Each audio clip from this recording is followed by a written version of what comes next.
2019 has been one of the strongest years in MMA. From new stars bringing the sport to fresh markets, to fan-favorite veterans finally getting their moment in the sun. For every positive story, however, there's a number of fighters who suffered downturns in form or saw outside scandals affect their stock. Today, we look at the biggest examples. Welcome to the INC, and these are 5 MMA fighters who had a bad 2019.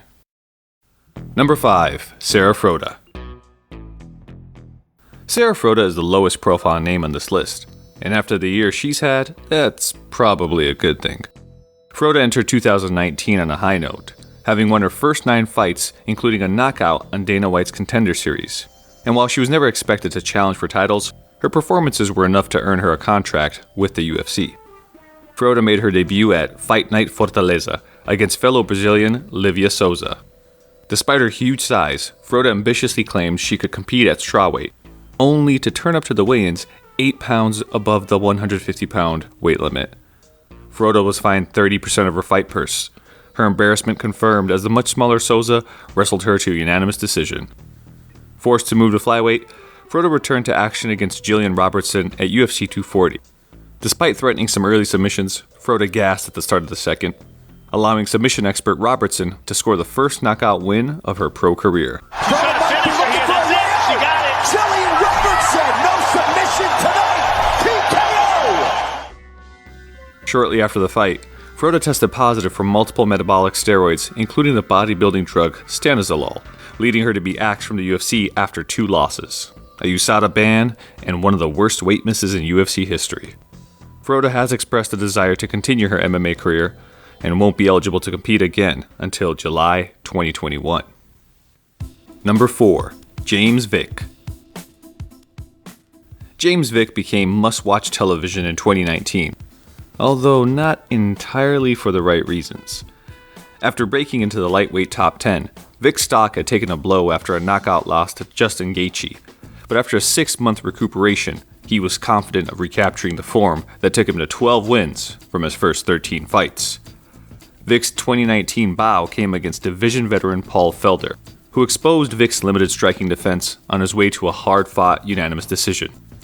Things wouldn't get any easier for Vick when he squared off against Dan Hooker at Fight Night San Antonio. Hooker entered the match after stoppage wins in 4 of his past 5 fights. Make that 5 from 6. Of course, that. Big knockdown for Dan Hooker. Vick's out. That's it. The Hangman back in a massive way tonight. The fight was Vick's 3rd straight pro loss, and questions began over whether the Lloyd Irvin fighter was worthy of being in the UFC. Vick attempted to revive his career by stepping up a weight class to take on fan favorite Nico Price, hopeful the move to 170 would improve his ability to take a shot. It didn't. He's gonna throw the legs to the side. Oh my God! James Vick! I think he's out! From the bottom again! Nico Price! You never know how it's gonna do it! From once being considered one of the division's dark horses, Vick enters 2019 on a 4-fight losing streak, and knowing another knockout loss may well spell the end of his UFC tenure. Number 3, BJ Penn. BJ Penn showed fans that just when you think you've hit rock bottom, you can always go lower. Penn had spent the previous 7 years ruining his status as the lightweight GOAT, thanks in part to a 6-fight losing streak and his increasingly erratic behavior away from the octagon. This continued in February, when Penn's ex-girlfriend filed a restraining order against him, alleging years of physical and sexual abuse, as well as being questioned by Hawaiian police after allegedly threatening a farmer with a machete. It therefore came as something of a relief when Penn returned to action to face Clay Guida at UFC 237. Penn showed little sign of improvement as Guida eased to a unanimous decision, and calls from fans and press for Penn to retire grew increasingly prevalent. And this man should not be in a cage, whether it's Bellator, UFC, Rizin, One, should not be fighting. Now, if you feel indebted to him, get him on payroll like you did with Chuck and Big Nog. Do something like that. But how you can justify putting him in the cage against someone who clearly doesn't like him, to me, is something that I just can't wrap my head around. In July, an agreement was reached for Penn to retire after one final match later that year, with longtime rival Nick Lentz touted as a potential opponent, until Penn took a short-notice fight against a Hawaiian bouncer in August. Let's Why? Stop it! So, that's what Andy Ruiz does on weekends. The fight was the final straw for the UFC, who axed Penn from the promotion, having not won an MMA fight since 2010. Penn has yet to formally announce his retirement, and a spell with the Bare Knuckle Fighting Championship surely around the corner. Number 2, TJ Dillashaw. It took just 32 seconds to turn TJ Dillashaw into one of the sport's biggest pariahs. At UFC 217, Dillashaw had regained the bantamweight title with a second-round knockout of Cody Garbrandt, and after dominating Garbrandt in their rematch, calls were made for him to pass Dominic Cruz as the greatest bantamweight of all time. In January, Dillashaw was given the chance to be a two-weight champion when he took on Henry Cejudo at Fight Night Brooklyn. Unlike previous double champs, Cejudo chose to move down in weight for the fight, and while he was able to make the flyweight limit, concerns were raised that the struggles making 125 would have an adverse effect on his performance. Oh, he got him! Big right hand from Cejudo! Finish him! Cejudo's got him! Oh, he got him bad! Henry Cejudo! Knocks TJ Dillashaw! Round 1! Dillashaw suffered the 8th fastest finish in UFC title history, as well as the fastest ever for a flyweight. Dillashaw wisely turned his attention back to bantamweight, with fights against Marlon Moraes and a rematch with Cejudo at 135 reportedly in the works, until USADA came knocking at the door. Shortly after the Cejudo loss, Dillashaw tested positive for EPO, a blood-thinning supplement commonly associated with long-distance cycling, and was subsequently stripped of his bantamweight title. Dillashaw was given a 2-year suspension by USADA, while Cejudo would further add to his misery by taking Dillashaw's vacant belt at UFC 238. In his time away from the sport, Dillashaw has turned his attention to the world of business, and in June 2019 launched a California-based bar, Clean Juice. At least he's self-aware. And at number 1, Ben Askren. A lesson for 2020 is that the grass isn't always greener, something Ben Askren found to his cost over the past 12 months. Over the past decade, Askren had status as one of the best welterweights in the world, with his elite-level wrestling guiding him to titles in both Bellator and one championship.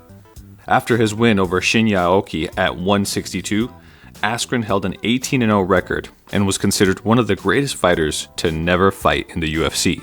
So it came as a surprise when the company signed the wrestler in exchange for flyweight legend Demetrius Johnson. Askren made his long-awaited debut at UFC 235 against former welterweight champion Robbie Lawler. Many were keen to see how Askren would handle the jump in competition. They got their answer 10 seconds into the fight. Robbie Lawler on the single, lands from top stone! Oh, big behind by Robbie Lawler! He hurt him with that dump! He hurt him with that jump! It's not looking good! Askren was able to survive the onslaught before submitting Lawler with a bulldog, but his early struggles, added with the controversial finish, raised the first warning signs of his success with the promotion. Despite this, the UFC threw Askren into a high-profile match against resurgent veteran Jorge Masvidal. The build to the fight had been marred by vicious trash-talking between the two, and helped make it one of the most eagerly anticipated of the year. Few, however, would predict what happened next. The fight clock is brought to you by Modelo.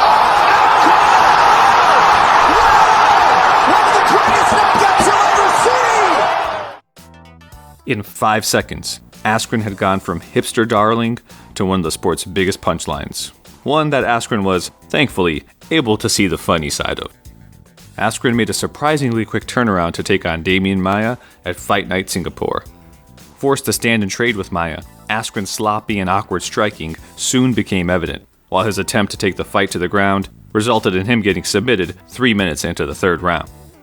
Askren's place in the UFC was already coming under question, when in November 2019, he announced his retirement, citing hip problems, which hampered his UFC tenure. History will remember Askren fondly due to his success outside the UFC, but it's safe to say, the past year is not one he'll look back on fondly. Then again, maybe he knew. Can you imagine like a 75-year-old Dana sitting there. You smoke cigars, drink whiskey. You do something probably, right? No. Hey, okay, well, imagine you're smoking a cigar, sitting on your porch 75 thinking, you remember when those guys thought Askren was going to come here and then I got his ass kicked 3 times? And now, time for a few honorable mentions. Ultimate Fighter winner Ross Pearson lost his final UFC fight to Desmond Green before suffering one of the greatest knockouts in MMA history. Oh, shit. Oh, my God. Goodness me! Oh, wow. I don't even know what to call that! Every middleweight fighter who attempted to move to light heavyweight. Yeah, I'm not even going there. This is the INC, and Happy New Year.